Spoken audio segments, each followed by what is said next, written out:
What is up, podheads? Back with another episode of the Podioslave podcast. My name is Tony. I'm joined, as always, by Anthony. How are you, man? I'm good. And Nate. No, I think you're gonna say, and Jonas. My name is. No, I do the as always, even though it's never the same everywhere. But well, you slowed it down this week too. I did, yeah. I've been trying to do it differently. There was one fairly recently that it sounded like the Micro Machines guy. Micro Machines. I haven't heard that in 30 years. If you don't know what I'm talking about, go on YouTube. Young people. Yeah, and old people, whoever. I might need to look it up after because I kind of like vaguely remember they were toys when we were kids, right? Yeah. Oh, okay. Yeah. All right. Hint. I actually don't know. I'm lost in my heart. Oh, you're lost. If you're old. If you have a bad memory and you don't remember. Nate's too old. I might have missed that one. You know, like certain shows you miss, you're like, Yeah. oh, I didn't pay attention to Fraggle Rock. I was a Sesame Street guy. See, yeah, well, I remember Fraggle Rock. There was a big like heap in the back. That's come up now twice. The last two times the three of us have been together, Fraggle Rock has come up. So really, I thought you were saying shows like concerts. That too. Oh, ooh, show regret. Show regret. Yeah. I want to pivoting to show regret. I have a lot of show regret this year specifically. So Same. I don't want to rip off that Band-Aid yet. Yeah, we did do a show regret episode. What in the first 10, I think, right? So it was a ways back there, but it's a good subject. It's relatable. If you're a nerd, if you're not a nerd, then you would have no idea. Yeah, and it's if you do decide to go back and listen to anything like pre episode 100, be gentle. Thank you. Concert Impossible, wasn't that one? Yep, Concert Impossible was one. Yeah, we did all kinds of tour Time Machine episode 2, I think. Yeah, I mean, to our benefit, the world was in a chaotic place, so we were part of that chaos. So and I've never done a podcast before. There's that too, but we hadn't. Yeah, we talked about it forever, and then we just decided let's crack open these mics, and here we are. Almost. I don't know when this is going to come out, but in the vicinity of 300 episodes in 6 years, which is pretty cool. All right, podheads. Before we get into the episode, we wanted to call attention to our friends over at Iodine Recordings. Hell yeah. Yeah, they're at it. I was gonna say they're back at it. They're still at it. They never left, although they did for years and years, but they're back, right? Casey and the team, they have another all-time album getting reissued. It's getting the full Iodine Recordings treatment. You saw it with Quicksand Slip a few years ago, 30th anniversary of that. Well, they're back with another Quicksand album, Manic Compression, another all-time record. I'm going to keep using that, but I can. It's Quicksand, it's Iodine. Yeah, they're reissuing on vinyl. It's been out of print for years and years and years. Check your Discogs. It's been a while. They're doing the damn thing, right? It's up for pre-order now. Yeah, it's back. And we're huge fans of Iodine. We've had Casey on the podcast. We're huge fans of Quicksand. We've had Sergio on the podcast. Someday we'll get Walter. We are always excited to big up when stuff that we want in our collection is being repressed. And this is one of those times that it's like, oh my God, I'm going to click on the link right now and go order it. So if anybody wants to do that, it's in the show notes. Toss a link down there. But what a record and what a time to, 30 years is crazy for this one. I mean, we did the Quicksand Slip 30 years, a couple of years ago, and now we're at Manic Compression hitting 30, which is wild. Insane. 1995. I mean, we were 10 and 11. Yeah. We didn't know about them then, but we knew about it after that. But if you know Iodine and how they do these, they do it right. Like, this is the gold standard. So if you look, their US web store is through Death Wish. Their European web store is through Evil Greed. UK web store through Devil Dog, and Australia through Imprint. If you go there, they have a number of different versions. They have like the standard version. There's a deluxe edition. And then there's the deluxe edition with the hardcover book, all kinds of expanded artwork. It's like 64 pages. It's gorgeous. It's beautiful. It makes me personally never want to start a record label because I just couldn't. Yeah. I couldn't do it. Like, I couldn't do it to this. Like, this is the Criterion edition, right? That's the movie equivalent. Yeah, absolutely. And I can't wait to get my hands on it. Like, I want to hold it. I want to open it. I want to look at all the pages. I want to put it on the platter. Like, that's my favorite part about when these things happen is when I get my hands on one and can open it up and put it on the record player and just kind of live in that world for, an hour or whatever long. So yeah, pretty exciting times. And we love the guys we love Casey over at Iodine. So we wanted to bring that to you guys here, the podheads, that Manic Compression is getting repressed. amazing. We've talked about them over the years so many times, and I did some backtracking, and I think we talked about this in text. We were not around when this record came out, but it wasn't too far after that. And I know that because I have a burned copy. And back in the day, we all had in our high school group had CD booklets of CDs. Well, I made a copy of this from a friend in like 2001, 2002. And that's when I heard Thorn on My Side. I heard Landmine Spring, and I was in from the get-go. But it wasn't until years later that I even knew what the artwork looked like. You know? yeah. It wasn't. It was just, that's what happened. Like, this was in the Napster era. Anyway. Yeah. We've been Quicksand heads for like 20, almost 25 years at this point. So this is like a full circle. Like, I'm getting older. I deserve this. Like, I need the Criterion edition. Like, I've graduated from the burn copy, and I did go on and buy it on CD. Like, I do have the CD. Just throw that out there. Yeah. So it's out there. It's going to be out there real soon. Pre-orders up. Go order it on Iodine's website. We'll toss a link down below. And yeah, I'm excited for this, man. I can't wait to have it in my hands. And like I said, just live with it for an hour and look through the pages and see all the Criterion edition, as you said, care and work that gets put into these things. The staple, the benchmark. You should strive to do everything the way Iodine's doing it. And shout out Casey and Iodine for keeping this alive. Like, if it wasn't for them, would this have even happened? Who knows, you know? But shout out to those guys, and link the show notes. With that, we're getting into the episode. See you on the other side. And this is going to be a throwback, right? I mean, this is the three of us. There's no interview. This is, what do we call it? We can call it whatever we want. Bar. It's a new version, a new iteration of Nerds at the Bar. We haven't done like a full-on Nerds at the Bar since, I think, a couple summers ago at Rob's house when the four of us were together. So I was going to say, it seems like it's been a minute. When you guys, pitched the idea, I was like, fuck, dude, it's so loose. That just means it's back in the day, because we were pretty loose back then. We didn't have a whole lot of agenda other than try to land as many bands as we could. I mean, like an hour and 45-minute episodes that barely got edited, et cetera, et cetera. Yeah, you're right. It was like that. So this is what BYOT. Bring your own topic. Take. No, topic. Yeah, bring your own topic. Yeah, we did that one once. That was in the 20s. Hot take. That was in the 20s, I think. We did that one once. So it could be, it's a mishmash of the two of those. Nerds at the Bar and bring your own topic. Take. I like the BYOT. It's applicable to a lot of things. I'm going to a party. It's like BYOT, but it's tots, like tater tots. So yeah, that works too. Yeah. And it's nice, Nate. It's nice having you back on the East Coast, because I saw you at a party this past weekend. So that was fun. I know, that was stuff we never got to do back in the day. So yeah, real cheers, which is great. Yeah. All right, enough about us. Let's talk about music. Who wants to lead off with a take or a topic or both? Yeah, this could be anything. You could. I think we were just chatting before we started recording. You could name like an old tour, and we could just geek out about it. It could be anything. This is anything. I'm going to raise my hand. All right, Nate. Nate's raising his hand. Nate, you in the back. You in the back. Me in the back. This is the first time I've ever volunteered first, I think, in the legacy of the podcast. So I'm like a reactor. I'm usually like a reaction person, so I don't usually raise my hand first. You're still dragging it out, though, like you always do. But I like it. I like it. Yeah. Sit in the back of the classroom, react, rather than in front of the class, like I'll raise my hand. But anyways, the first thing that came to mind when you said bring three topics is this mind-boggling phenomenon that's happening probably within, I think it's always been a thing. There's a movie about it. That it seems like the band replacement scenario involving the drummer has been kind of a consistent theme lately, at least in our fandom. Call it Slipknot. And I'm going past the death of drummers. So like I'm saying Slipknot, multiple replacements.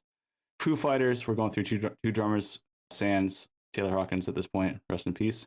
And 9 Inch Nails, they swapped drummers, right? 9 Inch Nails. Yep, had Alon. Now they have Josh Freese back in the mix, which is great. But it's and then Matt Cameron from Pearl Jam. Again, that's like their fourth drummer, I think. And one thing that in particular about Matt Cameron with Pearl Jam actually is the fact that there was a Rolling Stone article, I don't know if you guys recall this, where he did an interview pretty candidly about him and Taylor Hawkins and how they were friends. And Taylor Hawkins, and this is Matt Cameron paraphrasing, like, yeah, he's burnt out from like long tours, long shows. He just couldn't do it anymore, something to that extent. And Matt Cameron just came out in a recent interview basically saying the same thing, like the constant touring, the 3-hour shows, they just didn't want to do it anymore. So it's like, fuck, are these drummers getting burnt out? Is it not a mutual decision? In some cases, maybe it is. But I guess loosely what I'm trying to say is the topic here is that there seems to be an interesting trend where drummers are bailing or they're getting canned, and I don't really know what the fuck's going on, but it seems more common than I remember. Got a couple thoughts. I'm not a drummer, so I have no freaking clue. A couple things. I would imagine it's the most physically taxing, maybe besides the singer, right? So you got to bring it, and if you're in like take Slipknot for example, I mean you're cranking the whole way. That's one thing. The other thing I just thought of is it's probably the instrument maybe of the least creative freedom, right? Yeah, maybe depending on the band, right? And third, like Nora said, no one takes pictures of the drummer. No one gives a fuck about the drummer. Yeah. Well, no one gives a fuck about the bassist, but no one cares about the drummer. No, but no, I think they're an overlooked part of it. And who knows? Maybe revenue shares funky with drummers. Who knows? Every band's different. Yeah, that's a thing that a topic that I never really thought much about. But you're right. It feels like in this year that we're talking 2025 that we've seen a lot of shuffling of the deck of drummers in bands, legacy bands that have been around a long time, right? Whether it be Slipknot or Pearl Jam or Nine Inch Nails, Foo Fighters, etc., trying to find the fit that works for them, whether it be live or in studio or both. And I think, like in terms of the Foo Fighters and Nine Inch Nails, it's more of a live situation. And then and maybe with Pearl Jam as well, if Matt Cameron's burnt out.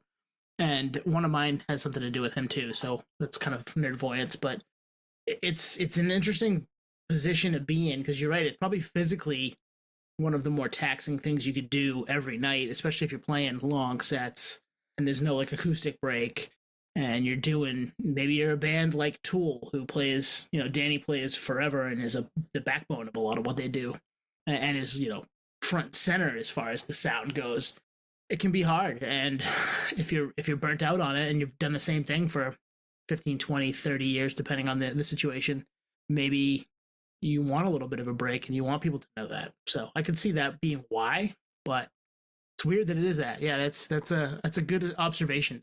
Yeah, the reason I brought it up specifically is it seems like it's more relevant than ever, but I think it might be specific to like the music we grew up with or listened to in particular. And then I started going back a little bit, like, has this happened in the past? Obviously, there's been drummers that have, left bands or got kicked out of bands, but in what case can I think of where they had been vocal about it to either press or to the fan base or to the band and became a press release, something like that? And the only one that really came to mind immediately was Neil Peart from Rush. From my understanding, that band basically called it quits because Neil was like, I can't do this anymore, man. Like, he's got health issues, and he's like, and they were like, okay, let's do a 40-year anniversary tour, see where we're at after that, and maybe we go on, but at least we'll do like a big celebration. In other words, it wasn't a farewell tour as much as just like a let's celebrate something. And this guy's kind of half foot in, half foot out, and he's one of the most well-renowned drummers of all time, Neil Peart, of Rush. So therefore, like, him stepping out means like our legacy is not. Well, he's a big piece of what they did, right? So I was going to say, he's not defined by him, but he's definitely a part of the puzzle. He's one of those like three-piece bands. It's like without Neil, it's not Rush kind of thing. So when the tour was finished, I remember the last show was in Irvine. I was actually I was in San Diego. So I was trying to catch that show. I was in the parking lot trying to get a scalp ticket, and they were like $300. I'm like, fuck that, dude. I'll see him on the next tour. Fucking, it was the last show. I'll sneak in. I tried. It was the last show of the last tour, but it wasn't announced as the last tour until maybe 2 years later. And it was like, yeah, Neil's done, and we don't know what we're doing. I guess we're on hiatus. And they haven't toured since. Wow. Show regret. Back to show regret. Yeah. It's a big one, man. But it really shows that, like, when someone's vocal about it, they're not just saying, like, as a fan, you're like, dude, you haven't made, man. You get to the tour and do all this stuff. But you don't really know unless you're that person. And I think we've interviewed a lot of drummers, and they can say, they've talked about it on here, like how taxing it truly is. It's taxing to travel, let alone play. So I get it. So, like, Matt quitting Pearl Jam was a massive shock to the system. But hey, if you can't do it anymore, you can't. And if it means a hiatus and bands saying, hey, we're going on hiatus for unannounced reasons, it might be more of that. So it might be like the band's no longer willing to go on hiatus, and it's a drummer or some band member saying, all right, this is the best paying gig I could possibly get, but I'm out, which is fucking crazy. Well, the other thing too is, aside from Matt Cameron, those other guys they're more than hired guns. They're brand name dudes, but they're hired guns. They didn't write those songs. So maybe there's not that connection, and maybe the money's not there. And that's the thing, is when you're already a brand name dude and you go into an existing thing, might not work. And you can get other gigs. You can get other gigs. All those guys can get other gigs. if they want to, right? I mean, there's going to be we watched the shuffle with Nine Inch Nails and Foo Fighters earlier this year, and you can certainly, if you feel like you've gotten your battery recharged and you want to get back out there, which a lot of people do, right? They just need a year, maybe they just need 2 years. As long as they're still working at their craft on their time, they can certainly jump back in because they're world class at what they do. They've done it, massive stadium tours, long sets across the world. They can certainly jump back in. That's a good one. I hadn't thought of that, and it piggybacks off my first one. If you allow me to go next, Anthony. Go for it. All right. I sent to you guys today, and this is the day that the news broke that Soundgarden have announced that they've working on a posthumous record with Chris still singing on it. So it got me to thinking, like, how many of these, there've been a lot of them over the years, right? And I think Record Store Day has kind of made that happen in a lot of spots where bands are like, let's put stuff out even though we lost so-and-so, because the fans want some of it. Like, there's obviously an appetite for a lot of that stuff. If you're a large band, or you're a super fan of, a medium band, whatever. I couldn't really, off the top of my head, come up with anybody where I was like, it's better after we've lost somebody. Like, the stuff is often halfish baked for the most part, because they, you don't get that person's input for the end of, the end result of it, because they're no longer with us. And I think it's more pronounced when it is vocals. So, like, will I listen to a new Soundgarden record? Absolutely. One of my favorite bands ever. But going into it with hesitancy, and I was wondering if you guys thought or could think of anything off the top of your head, bands wise, where it's like, that's amazing that happened, even though we lost Skull Island. You know what I mean? Yeah. Well, yeah, it kind of depends. Like, are these songs that were fully formed and they're just being released, or is it, hey, there's these old vocal tracks that we're now shaping songs around? If it's the latter, that's tough. I mean, you don't have the person's input and their final touch. And I don't know, there's a reason why a lot of the greats are the greats. Like, they had their stamp on it. So I can't think of any. The Machiavelli Tupac record, that was pretty good. Yeah, but that was like close to done. That was close to done, though, right? So it doesn't fit that latter category. And there's a lot of those, right? There's a lot that were like, this came out, Sublime, the Sublime record, right? That's probably the biggest one I can think of that came out after the lead singer died and was massive, right? That record was everywhere in '96 and has, spawned Sublime still being a band to this day to some extent. And it's never the same. It was probably never as big as it was then. It got pretty big with Rome, but not the same band. And without that person's final touch, like, what, 6, 7, 8 years after they passed, I'm a little like, maybe I'll be a little more skeptical of how it's going to sound versus this was already done. We're going to put it out anyway. Man, I just went into like nerd deep thought here. This one was for you, Nate, really. Big time on this one, because there's some history here with this one, because there's a lot of legal stuff that was happening behind the scenes to even get this stuff released, right? Chris Cornell died. There's an estate involved, which includes Chris Cornell's estate, which is his vocals. So I don't know how that works if it's not a finished product, if that becomes like different property, and then you merge it somehow with 3 other members. I don't know how that legal share looks, but also it was pretty controversial. Any fan of Soundgarden will know that there was a lot of reading in between the lines, but also just straightforward, like Soundgarden versus Vicky Cornell. And I started thinking, like, well, why the fuck does it matter? Like, if you put it out, doesn't everyone win? Well, no, because of that legal share of like, well, who gets the rights? Well, then I was thinking even beyond that, like, why does that even fucking matter? And it's because of the stage that we're in the music industry, where like everyone is just selling their rights to their music.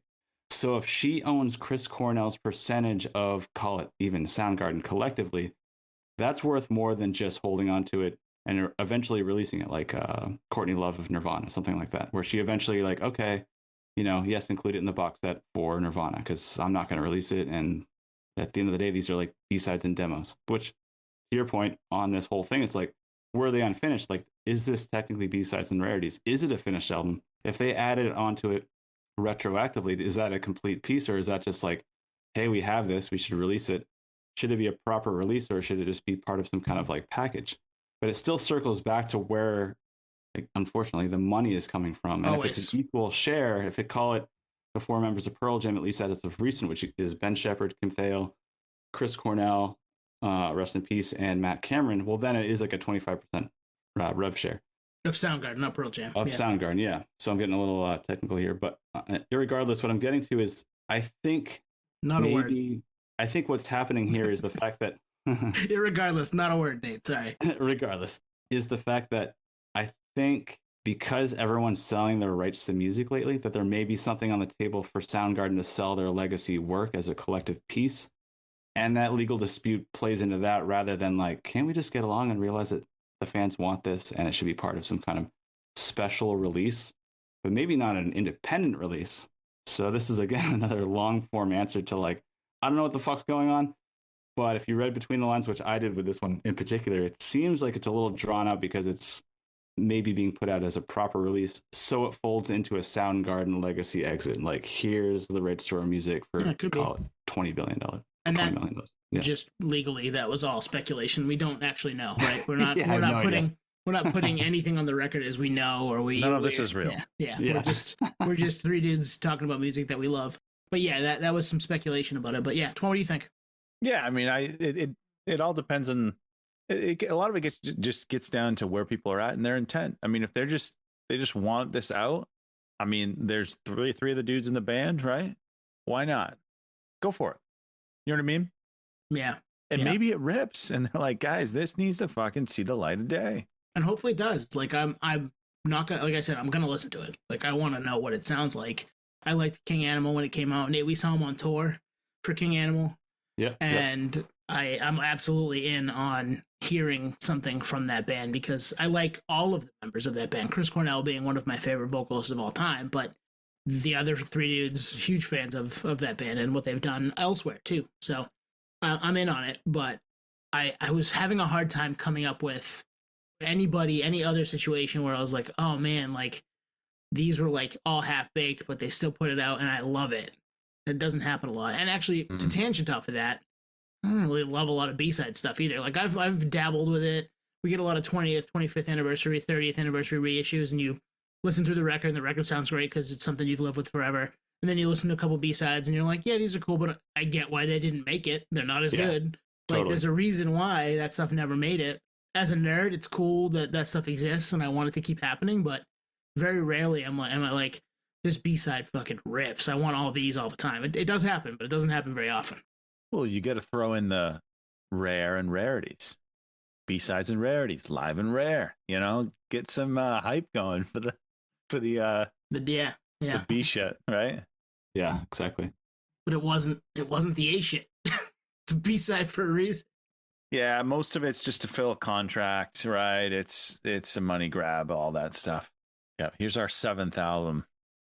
Yeah. We know we can't put together another good album. Here's a fucking B-sides. Yeah, and a couple of live tracks, and we'll call it GNR Sucks. And a Best Buy exclusive with 2 more release tracks, because it's a Best Buy exclusive. Yeah, a Walmart exclusive now, which, like, I don't know that it's been a long time, if ever, that I bought a CD or record from Walmart, because give me the fucking parental advisory sticker, bro. I want the real shit. Yeah, exactly. Do they still censor that stuff there? I don't know. It shows you how often I'm buying records and CDs at Walmart. They're there. I've walked by them, but I'm like, I'll go to Bull Moose. I'll go to Newbury. I'll go somewhere that it's local. It's indie. It's ours. I wonder if they move more units because of that, because it's like a safe place that parents know they can go. Or, yeah, I mean, it rules us out. I'm not buying that shit. But you're right. You're absolutely right. It's a safe place. You know, you're getting something that is at least somewhat safe for whoever you're buying it for. Although you hear some of those bleeped songs and you can still tell what the fuck they're saying. So, you know, it's always a little weird. All right, Twan, what do you got?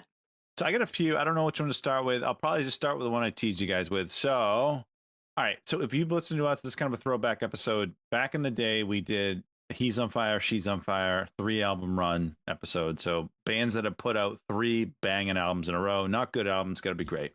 We recently posted that same prompt on social media. It got a ton of responses. And there was a band that came up a few times. Like, there were bands that was the usual suspect. It's Rage, it's Beatles, it's the Stones. It's all these, you know, a lot of Led Zeppelin, all these legacy bands. But there was one band that came up a few times, and this is no reflection of the band, and I'll get to that in a minute. But there's a band where I was like, huh? Three? What? So I did a little deep dive on this band, and as I always like to do, I'll throw some facts. And so as I'm diving this band, I'm like, oh, huh? The keeps going.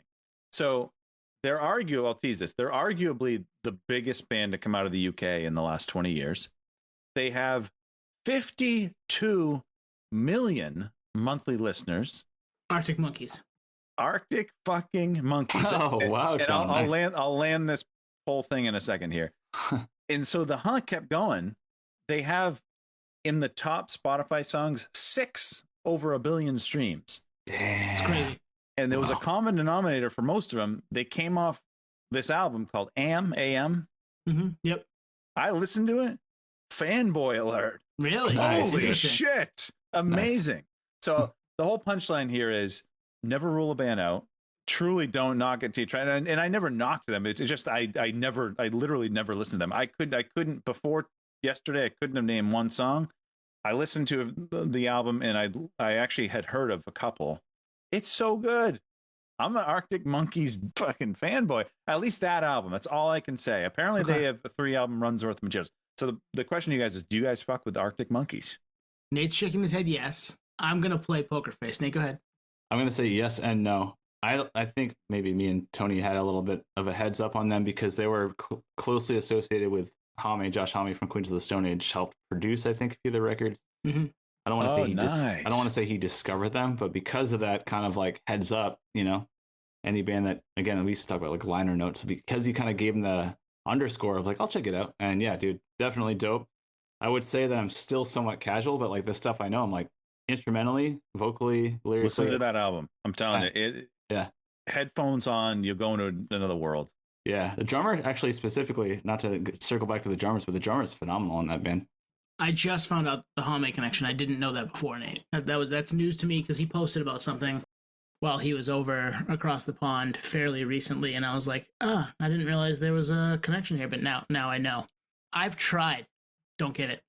It's just really, yeah. This album in particular, or I've just kind of spanned stuff here and there. You know who's a huge Arctic Monkeys fanboy? Spizzy. Bose. Oh, nice. Big fan. Nice. Yeah, the most recent record, I think, too. Yeah. I could see that. I don't know. It just, and they're all over the map, I think, sound-wise. I think AM is different than Tranquility, Bass, and Hotel. I think that's more like a loungy record. And I think The Car, which came out a couple years ago now, is another one that's a little different. So I love that they do that. And they're not just like, we're going to give you the same thing 6 times in a row. We've talked about that numerous times. And maybe I'll give it another whirl, but I've tried and have just wasn't in the right, at the time, wasn't in the right headspace for it. Never really hit me. I think that was probably where I was. I probably listened to him way less than you, but like I listened to that record and I probably listened to it twice. There's just like so much swag. And I don't think anyone else on this planet would describe that AM album as swag. It's just like a confident record. It's very simple too. In a good way, I would assume. Yeah, in a good way. And I don't know. And that's is a Are You thing. Mine on there? Is that's them, right? I don't even know. See, I'm a fanboy, but not that big. Well, you're a new fanboy. I'm asking. We can look it up. We get time. I know what you mean by swagger. Like, there's only like a few bands that have that like swagger where it's like, Are You Mine? Yeah, it's on there. Yeah, okay, nice, I know that dude. song. I knew that song before too. It was all over the radio. And do I want to know the opening track? It's very well known. That one, that's like the guitar riff, right? I don't know. No. Yeah. That guitar riff sounds like a Chevy commercial to me. Like that's probably why I don't like it. Like it just sounds like it was ripped off. Either the Chevy commercial ripped them off, or they ripped off the Chevy commercial. I don't know. And it may not even be Chevy. It could be Ford. I don't remember. But it sounds like a truck commercial, and I'm like, I can't. I don't know. It doesn't scratch. Give it a try. You might dig it. And I'll try again. It's cool. Like, I mean, I'll say it. The name kind of turned me off. I was like, I don't know, what do they even sound like? I don't know. And to be honest with you, that like this, I don't even know who you'd lump them into, like the Neighborhood or something. You know what I mean? Like it just Block Party-ish in spots. Oh, you'd put them in that world? See, that's my ignorance. Because of where I don't even know. Because of where they're from, maybe not what they sound like. Because I think they don't sound like anybody because they do more than one thing. A cool band. if you told me 2 days ago, like, you'll be an Arctic Monkeys fan, I'd be like, huh? Yeah. But that's a reflection of me. Like, And the obviously, Haas kept going. the proof is in the pudding. I mean, 52 million. You can't fake the funk there. But I was hun fucking all day. I think they came up in our Spotify Billions conversation that Rob and I had last summer. Well, they'd be on it a billion times. Yeah, but you're right. We haven't talked about them. I think the three of us at all. Yeah. I know Spizzy's a big fan, so if he's listening, shout out Spose. Arctic Monkeys. Let's go. I'd say parallel to that in terms of like just the swagger alone, and then kind of like discovering a band like way late would be for me Interpol, where it's like there's some swagger to this band, and the record's actually fucking Indie solid. swag. And it was pushed in front of me with the singles and stuff, and I kind of just dismissed them. So yeah, no, good pull, man. Did you see them when they played Portland this summer? Arctic Monkeys? Interpol. No, I worked a show with them out in San Diego, but yeah, because they played Thompson's Point, I believe, right? Did they? Huh. No idea. That might have been last year. Well, they've been recently to Maine. Interpol. A great band, great live band, great guys. But yeah, I don't think another band I've tried and it doesn't. I just don't get. Same here. Hand up. Tried, didn't get up. Seen them live. Some at the Avalon. Ooh, Avalon, old school. Got dragged there. That didn't never wasn't really for me. They're fine, but just not for me. Yeah, I get why people like them. It's never made sense to me. And that's the beauty of all this. And when that post went nuts, Twan, I was like reading all these comments of all these bands, and I was like, agree, don't agree, agree, don't agree, agree, don't agree, just down the line. And I didn't fault any of the don't agrees. I was like, no, man, that's for you. Like, I get it. If that's something that you feel strongly about and you wanted to make it known on our post, sure. I'm fine with that. I don't begrudge anybody for liking a band or liking 3 albums from a band. I do begrudge people who are like, who's Jimmy Eat World? Like, that's weird. That's weird. That's a lie. Like, you know who Jimmy Eat World is. Or the nah. Like, proceeds to name band I don't even know. Like, yeah, you know Jimmy Eat World. Nice try. Yeah. I don't know any of those bands. But, you know, it prompted me to check out. I'm trying to think if I checked out anyone else. But there's a list of albums to check out. Like, there's a lot of them I hadn't heard. Well, that's a good way to get lists. You know, we source it to the public and have them argue in the comments about it. It's always fun. Yeah, take the bait, please. Let's go, baby. They're doing it. They won't listen to this, but they'll take the bait. All right, Nate. What's next? What's the second one for you?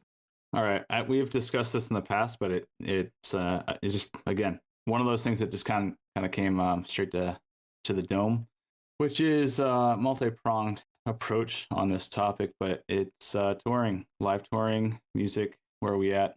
Maybe good to get a pulse on this every once in a while, because it is I don't want to say it's an ever-changing climate. It seems like it's going in the same direction always, which is there's less acts that are touring. The ones that are out there are not high caliber. I mean, there are some, obviously. In fact, to that point, the ones that were, and I'm being completely candid here, not thinking that they're the caliber that they are, playing sheds, because the last time I saw them, even if it was like a few years ago, was a theater. So I don't know how the fuck that equates. And just the time that we're in, you know, we were super fortunate to grow up with the music that we got, and those are now the headliners. And the next crop, I don't think is going to get there, and that's being pretty critical. But if you look at festival bills alone, like, we're kind of running out of space on who's going to headline these festivals now. So call it 10 years from now, I just don't know how this looks. So what's the topic? The topic is, what the fuck is going on in the touring world, and how much time, how much runway do we have for these to sustain? And I think there's bands that are retiring. There's bands that have already done their multi-year world tours. Like, we don't have a whole lot of bands left that can carry the weight. See, Twan, you want to jump in? Because you can, but I have a thought immediately. Jump right in. That's just us being older, Nate. Honestly, our bands are starting to phase out and some of those bands aren't going to be able to do what they do right now at maybe 50 or 55 years old in 10 years, right? They're just not physically going to be able to do that. Yeah. And some of them can't do it now because of whatever reason, whether they had too much fun when they were doing it the first time, or they're just, I don't feel the same way because I've aged and matured and don't have that same, you know, fire or whatever to go out there and lose my mind on stage 17 dates, you know, a tour twice a year. But the group of musicians coming up right now, and I've seen this with a band like take the Wonder Years, for example, right? I love the Wonder Years. I've loved the Wonder Years now for about a decade. They are way bigger today than they were 10 years ago when I started listening to them. And they are 5 to 10 years away from playing big stadiums because the people who grew up with them, not me, because I was already, she's almost probably 30-ish when I started listening to them. The people who started listening to them when they were 15 will be my age soon and want to see them. A lot of them will want to see them live and have the disposable income to do so. And that's how those bands end up at these sheds, at these big places that we're just going to get phased out. We're old, dude. It is what it is. That's my take on this. And now, is it going to happen as frequently as it did for our generation of bands? I don't know. I don't think so, probably. But there are going to be bands like that maybe we're 10 years too old to have grown up with, what we like. And am I going to go see the Wonder Years at the Garden? No, I saw them at the State Theater twice. You know what I mean? Like, I saw them when they were smallish. They weren't small, but they were playing smaller venues. I don't want to spend $300 on that, as much as I love that band, and we've had Casey on, right? But there'll be people who do. It's not going to be necessarily us because they're not our bands. Well, I think there's one key thing is, like, I don't think they're ever going to get to that level. And I think that's what you're saying, Nate, is, yeah, like, I think what you're going to see is the big festivals, it's going to be headlined by pop acts, because pop acts can still permeate. People still listen to the radio, like they can TikTok, all that stuff. But guitar music, I don't know. And this kind of segues into one of the prompts I had for you guys, which we can get to a little later. But I don't know. I mean, I just kind of proved what I'm just going to say, which is Arctic Monkeys, 52 million people. Like this, like that's a blind spot. Like I think maybe that's where you're going, Tony. We're too old. Like maybe I'm out of touch. Maybe they do exist, and I'm out of touch. Yeah, I'm not sure I don't think we're out of touch, and I think we just were 5 or 7 years too old for those bands to be our bands. Like our bands, we saw go from playing small, to seeing Deftones at the TD Garden. Like we never thought that was going to happen in 2003, right? They were big, but they weren't. Oh, I'm not going to go tour the country or North America or the world playing massive venues, and now they're massive. They're the biggest they've ever been. So those bands will continue. There's not going to be a million of them. There's not a million Deftones out there. But there will be bands that do that from this crop that's 10 years behind us, that hit those marks for that group of people who's now 35 to 50, 45 and want to spend $200 to go see them. Will there be a shit ton of them? No, I think you're right there, but there aren't a shit ton of them for us. So, yeah, I think you're both right, and that's kind of where my head was at. It's like I actually don't know the answer. I wish I did, like a stock. Like I wish I could predict the future, but I think Deftones is a great case study if we're going to go into that one, because like, yeah, they were playing theaters forever, but did they play arenas before? 100%. White Pony, like the tour we had Phil on from Taproot, like epic tour with Incubus and Deftones, and yeah, Twan's pointing right behind Twan, yeah, that was an arena run, both domestically and internationally in Europe. And then they're having another claim to fame bigger than that moment, which is interesting. Limp Bizkit's going through the same thing. They were playing like Worcester Centrum 5 years ago. Now they're playing massive arenas domestically. They've always played big arenas internationally, but now they're selling out Madison Square Garden, which is just a crazy change of direction for that band. To your point with like a band like Wonder Years, it's hard to say because it all comes down to demand. So if I just used them as an example. I think there'll be bands like them, and that came up maybe a little bit after we were like cutting our teeth as music fans, right? Yeah, and I think everything. I think that's a great point. I think there are bands like that I'm not totally in touch with that are huge or having a resurgence or whatever you want to call it.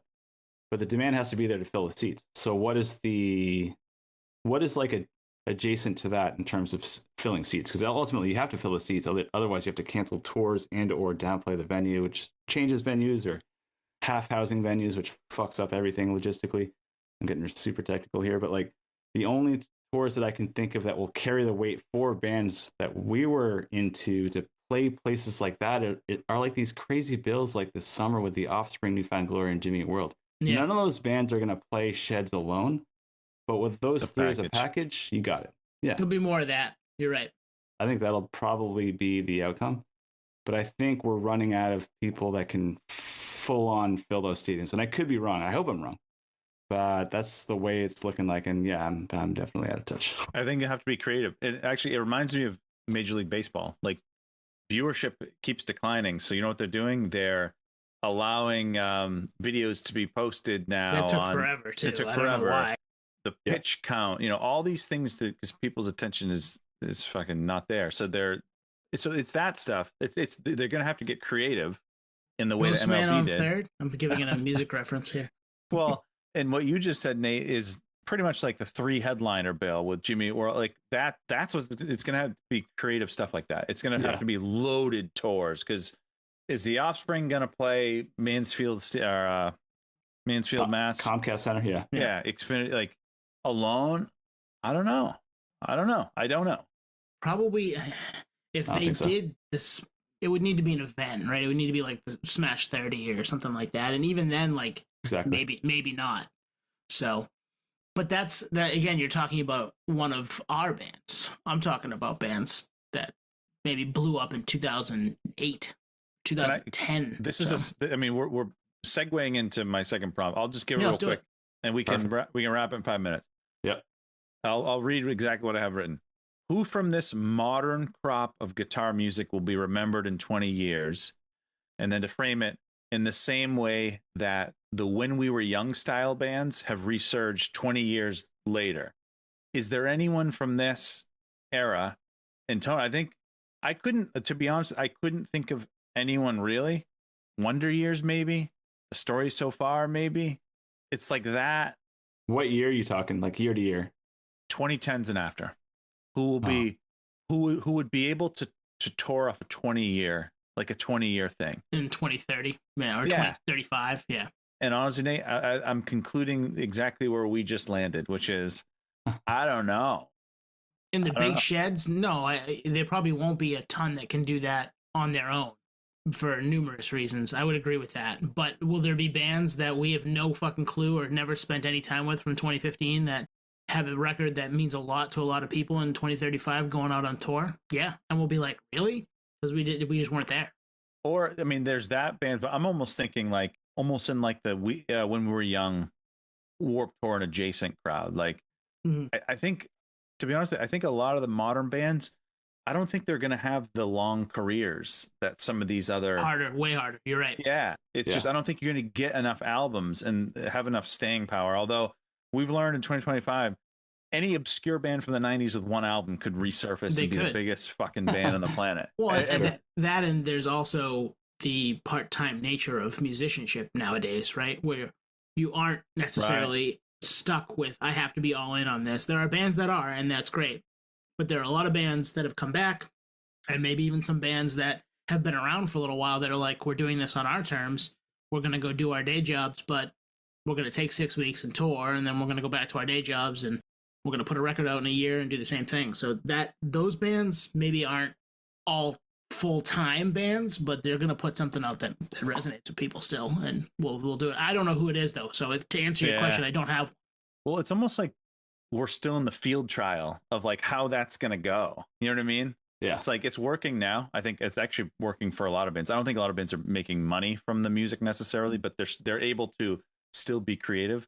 Maybe the tide will shift, and either they go all back to the day jobs or they're like, fuck it, let's go all in again. Like the pendulum might shift one way or the other. I don't know. It's fun. This is fun to talk about because I don't know. I don't know who it's going to be. I don't know. Yeah. Like, is anyone going to care about the Wonder Years in 20 years? I will, because they had 4 album run, 5, you know what I mean? Yeah. But beyond that, I don't know. From this wave, I have no idea.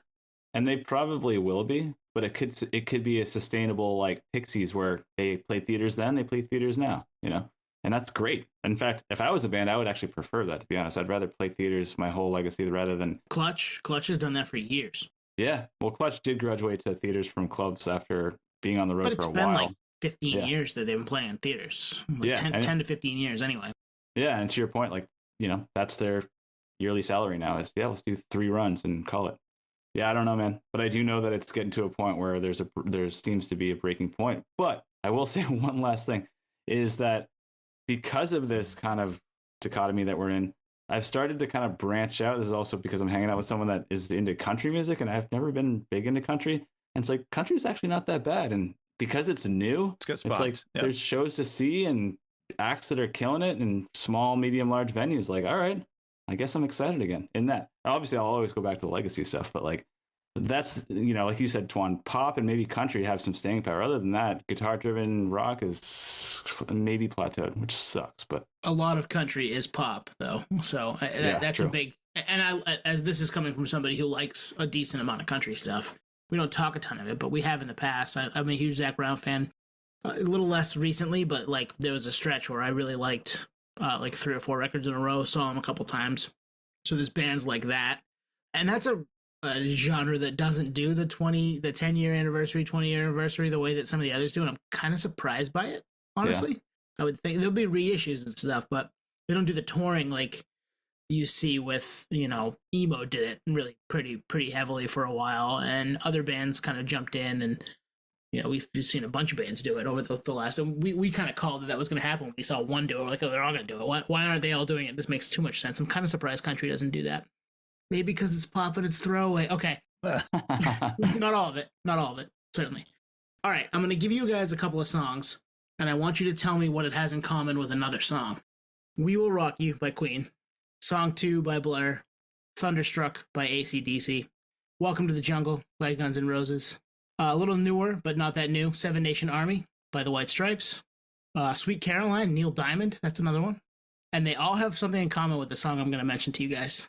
I can keep going if you'd like. All of these have a tie to a song that you haven't said yet. Yes. Whew.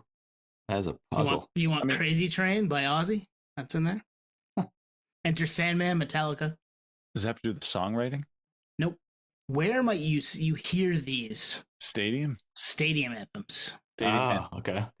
Why and how did Mr. Brightside become a stadium anthem? Wow, that's the ultimate curveball question. I love it. It's a great song. I've always loved it. But why? How? It's funny. As you're going, I'm like, all right, those are all songs with like memorable bass lines or drum. You can clap to it. Yeah. Or there's something that's isolated about those, right? That's where my head, the isolated things where my head went. Like I was thinking like a bell, like where the bell and songs that you didn't name, but like, you know, Metallica has a bell song intro with Sanitarium, I think. We're proving his point right now. Exactly. Brightside doesn't have that, right? Yeah, what the fuck? And Mr. Brightside is sung at, the Big House in Michigan every Saturday, and sung at Fenway, and sung, it's everywhere. And it's like a last couple years phenomenon, right? And don't get me wrong, we're huge Killers fans here. I love Hot Fuss. I think it's pretty underrated for a record that is as popular as it is. And there's some really great songs on there, but Mr. Brightside is the big one, right? That's the one that everybody thinks about, hears about still to this day. And it's a stadium anthem, and it's not like, read the lyrics and listen to the song. It does not fit in the stadium, but it somehow has become this stadium anthem, and I don't quite understand why. And it's no knock on the song or the people that like it. Like, I'm one of those people. But I love that this was a topic, because it's can go in many directions. Maybe the vocal. I was on mute, just kind of listening. The vocals are like way out front, and people know the lyrics. Like people know the lyrics, yeah. But the content, like "We Will Rock You," yeah, let's fucking go. Woo! Well, stomp, go. clap, stomp, clap, or Seven Nation Army. Everybody knows that. Like I hear it at games all the time, whether it be a high school game, college game, a pro game. You hear that bass line all the fucking time, but you don't like what about Mr. Brightside makes it a stadium anthem? You forgot a big one. Nothing. Mo Bamba. No, was it Mo Bamba? Mambo number 5? Oh, no, Mo Bamba, yes. Mambo number 5. Yep, that's another one. Yep. Twan, you just unlocked it. The reason why it's an anthem is because it's basically the Sweet Caroline of the 2000s, I guess. But you could say there's a ba in Sweet Caroline. There isn't one in Mr. Brightside. Again, it makes no fucking sense. Let me go. No, it's I'm Mr. Brightside is that line. Yeah, but it's way at the end of it, and people sing the whole fucking thing. It's just I'm baffled by it.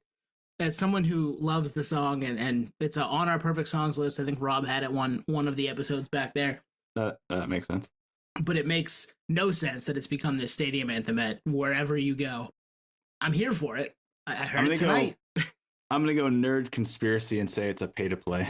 Nerdspiracy? Yeah. Now I'm falling asleep and she's calling a cab. It was only a kiss. Yeah, it's about a guy watching a girl leave him for another guy. Now that they're going to bed and my stomach is sick. Yeah, football anthem. Exactly. Oh man, this bottom of the 7th inning is huge. Let's sing Mr. Brightside to get everybody going. Yeah. Oh my God, let's sing a Boulevard of Broken Dreams right now by Green Day. Actually, I can see that. Open up my eager eyes. A great song. Don't get me wrong. We've chronicled it, but yeah. I don't know. That's a good one. I have no fucking clue. I might ask that the next time we do this, just to unlock it. I don't know. What's changed? So we've come to the realization that we don't know why it just is. It's a phenomenon. No idea. I mean, I think the nerdspiracy is probably accurate. Maybe pay to play. It's not, because I heard high school games. They're not paying high schools to play it. Like it's not nerdspiracy. Go away. The band's down to 2 members, man. You never know. They need money. Well, hey, maybe it's just a good song and that's enough. Okay. Yeah, I know.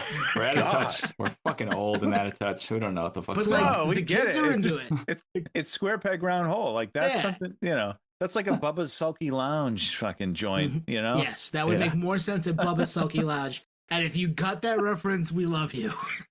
And if you don't, Google it. Use your thumbs. I don't know. I got a photo for you. DM me. I'll send you a photo of my buddy Steve at Bubba's. Great one. Great one. Very casual, which I like. I wasn't expecting that at all.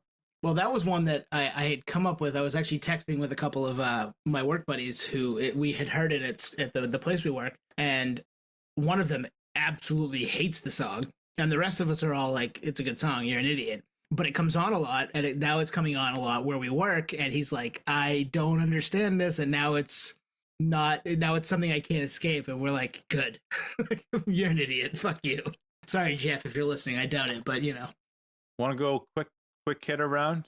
Yeah, sure. For sure. As long as Nate can stay within the guardrails here. Yeah, good luck. Yeah, I don't know about that. Quick hit. I can make mine quick, but you guys go.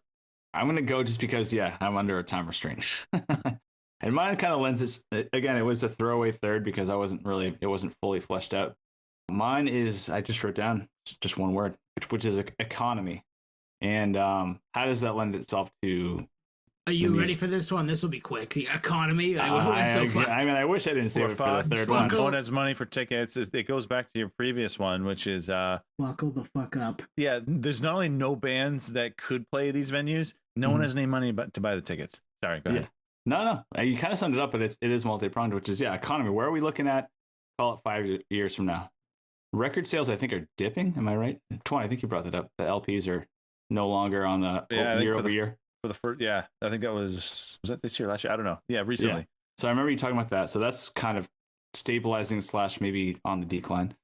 Tours, there's less of them and ones that are desirable. I mean, I've passed on a lot of shows this summer where I'm like, I've seen them or it's just not worth it. Streaming's still going to be there, of course. But what I'm getting at is economy. Like I don't think the disposable income is there anymore, just because cost of living is so. It's not right now. Yeah, you're right. And I don't think it's going to go down. In fact, I think it's only going to go up if history, does rhyme. So therefore, stonks. They only go up. Stonks. I think it's going to get pretty rough. And if anything, I will wrap this up quick. It makes me really fucking appreciate that I did have a subscription to some music magazines like Kerrang! Drink. Say it. Kerrang! Magazine. Yes, he said it. It took 90 minutes, but he said it. Yep. And all right, Tone, hey, can you do this? Can you get this deep and prolong this? Kerrang! Magazine. Oh yeah, that's gonna happen. So the fact that I spent money on that, eBay forever on promo posters and everything else, buying tickets to current bands that I'm into / legacy acts, like call it Eric Clapton, things like that, when they were still touring. You have the old sock poster. Good for you. Yeah, and just everything in between. But like now, I can't afford any of that shit. So I did it, and I'm happy I did. But anyways, the prompt is like economy _ where are we at? How's it going to look 5 years? Shitty, and I'm not sure it gets better for artists, and that sucks. And I'm going to leave that brief because we could go forever on it. And I was worried about it when we started the podcast. I'm more worried about it today. I think you nailed it. I don't think it's getting any better, and I think the economics are going to be such that bands might be able to just do the weekend stuff. For like the halftime bands, it might come a point where there's actually no incentive anymore unless they really love it and they need an outlet. You know what I mean? Well, we're doing that and we're not making any money. So yeah, so you got to really love it. There will be people that do, and there will be people that continue to create, and I want that, and I'm not saying this to stop that from happening. I think it should continue to happen, but it is becoming increasingly difficult for anybody to spend all this time, and we know this, on something that is not giving you something back. Now, that could be anything. It doesn't necessarily need to be monetary, but if you're trying to make it your career, it needs to be monetary. So that needs to change for some the industry, etc. But if it doesn't, and I'm not sure it will, I think too many people allow things to go the way they are. Now, 10 years from now, I think, are we better? Maybe. But 5? No. Mm-hmm. And that's why it's multi-pronged. It's like you're talking about the artists, call it. But the fans, like, dude, I've skipped on pretty much every show I wanted to go to this summer. It's like, that's just not in the cards, either A, financially or logistically. But, like, that was another seat unsold, you know? It's like, I fucking can't do it. I'm a massive fan, but it's just not, there's no way it's going to happen. So I'm more worried about being priced out of that stuff. That too. Like there were a lot of shows that came through Portland this summer that I didn't necessarily want to go to, but they did pretty well. And that's somebody's paying for those tickets, right? I mean, I'm sure there are a handful of people in there that didn't pay, but there's a lot of people in there that did, and I'm happy that's continuing to happen. I just want to be able to, if I feel like being one of those people, be able to afford it. So that's the hard part right now. Economy. We could do this forever, right? It really is an episode in itself. That's maybe why I chose it third. But what do you got, Tone? You want to go? I had 2, so I'm going to defer to you, Anthony.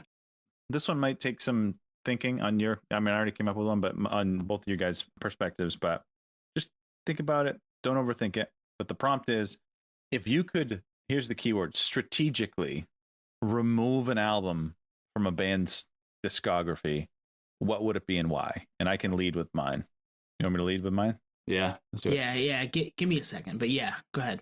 All right, it's Deftones Gore, and there's nothing. It's not a bad album, right? Let's get that out of the way.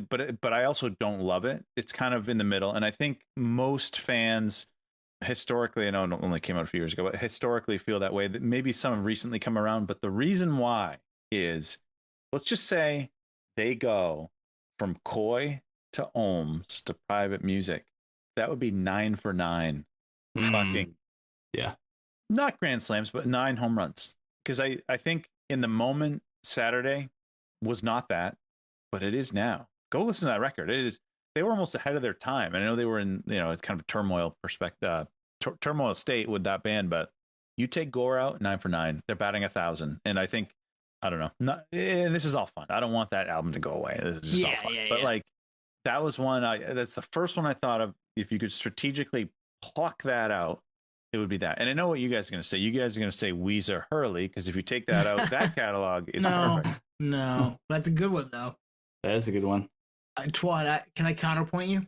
Yeah. Just on the Deftones front, and we're just on Deftones, but the Deftones topic front. Having Gore in there makes Ohms and Private Music that much better. 100%. Without that, maybe you're just like, oh, more of the same. It's so true. So yeah. Maybe you need Gore. Maybe you need to be 9 for 10.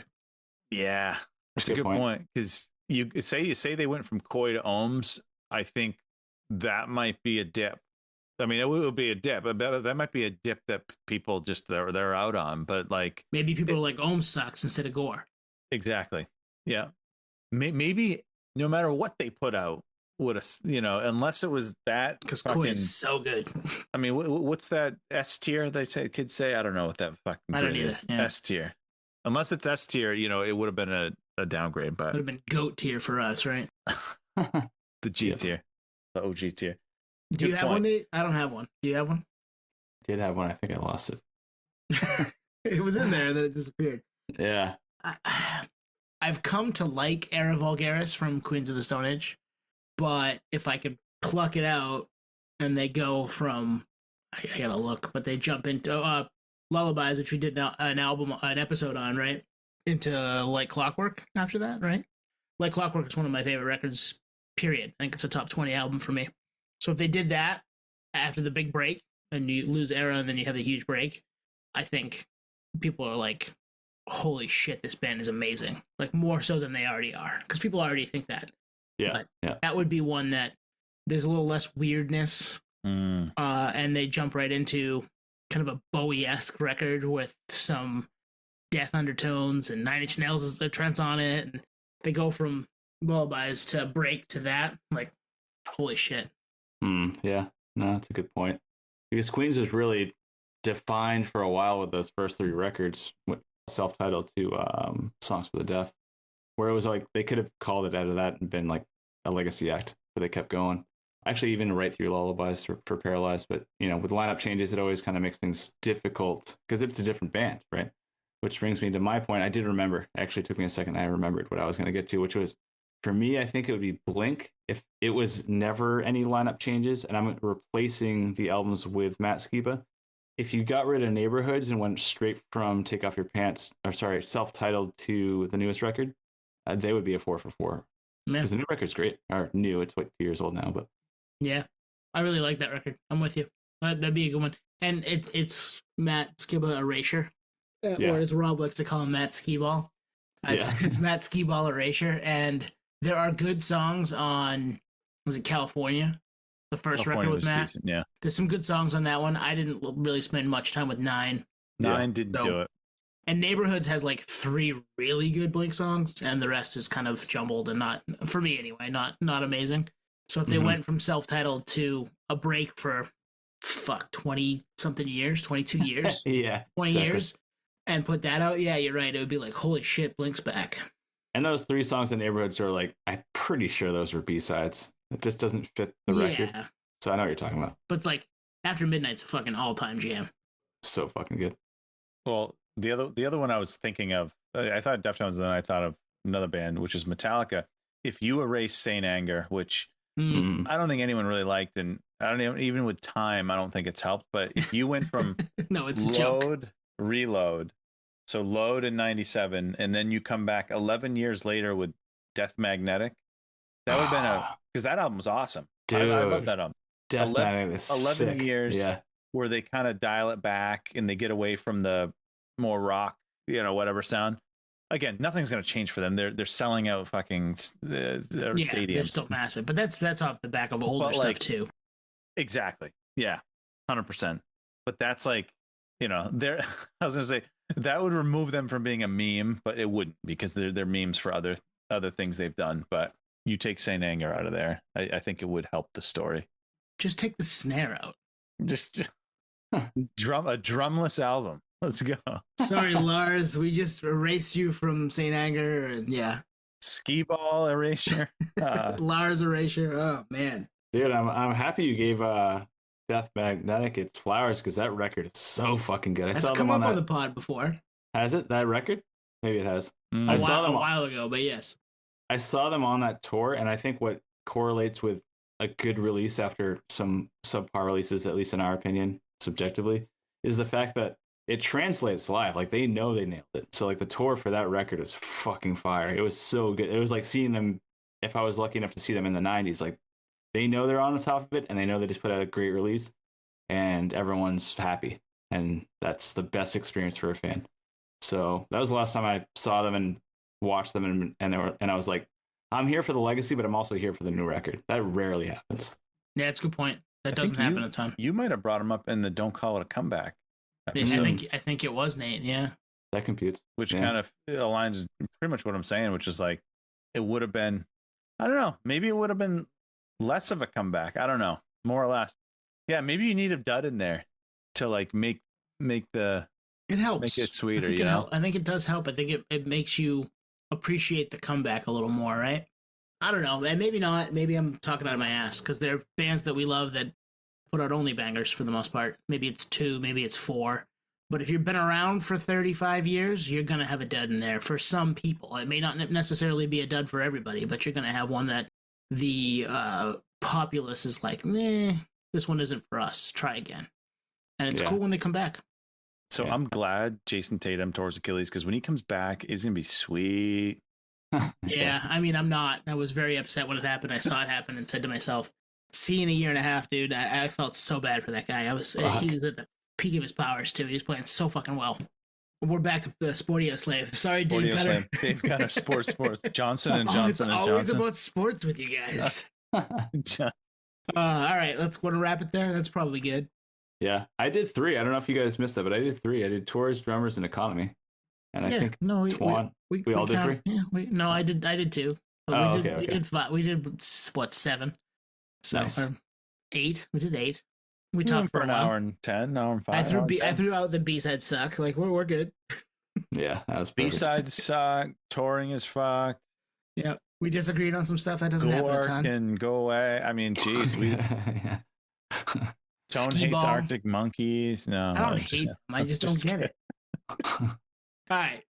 Thanks for checking out Podioslave. Thanks for checking us out and liking the nerd at the bar, nerds at the bar episodes are always fun for us because we haven't done one of these in a while, and we like to do this stuff. It's what we were founded on, and it's how we cut our teeth as 3 idiots recording what we talked about. And we're happy that you're here for this one. Come back, listen to the back catalog. Do your thing. Peace.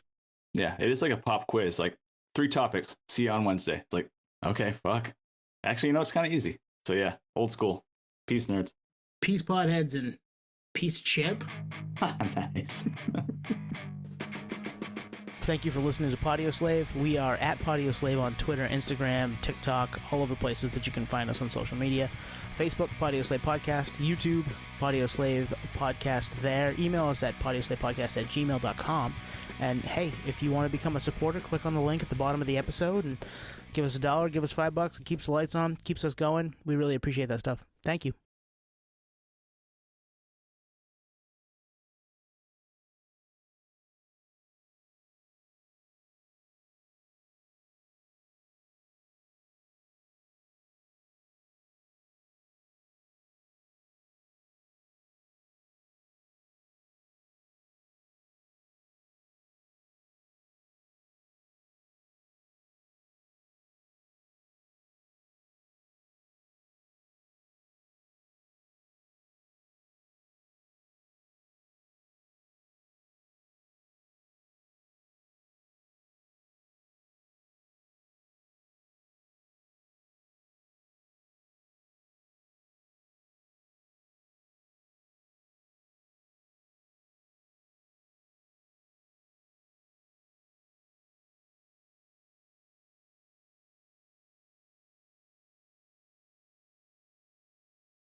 Is the hold on a second.